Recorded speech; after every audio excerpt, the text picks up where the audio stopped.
Hello, हाय, नमस्कार. सगळ्या जबाबदाऱ्या इतक्या सुंदरपणे पार पाडत असताना, पुन्हा एकदा आपल्याला गिल्ट येत असतो, नाही का? आई म्हणून, बायको म्हणून, कोणाची सून म्हणून, मुलगी म्हणून, कोणाची मैत्रीण म्हणून, आपण आपल्याकडचं सगळं चांगलं-चांगलं देत असतो. प्रत्येक नात्याला न्याय देण्याचा पूर्णपणे प्रयत्न करत असतो. घरी राहिलेल्या स्त्रीला असं वाटतं, की मी बाहेर जात नाही, मी काम करत नाही आणि पैसे कमवत नाही म्हणून तिला गिल्ट येतो.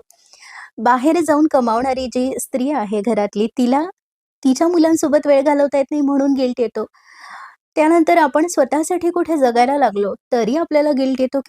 तर असं नसतं खरं. आपण आयुष्यभर इतरांचा विचार करतो आणि सगळ्या गोष्टी मनापासून करत असतो. कधी आपली नोकरी करण्याची आपली एक आवडही असते, कधी गरज असते म्हणून आपण करतो.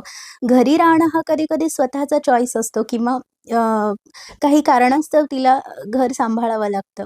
पण या सगळ्यामध्ये गिल्ट कुठे येता कामा नये. जे काही आपण काम करतो, त्या कामाला आपण पूर्णपणे न्याय देतोय ना, हे महत्त्वाचं. कुठल्या ना कुठल्या गोष्टी हातातून सुटणारच आहेत, हे सगळं करताना. तर या सगळ्यातून स्वतःसाठी वेळ काढा. स्वतःला खुश ठेवा.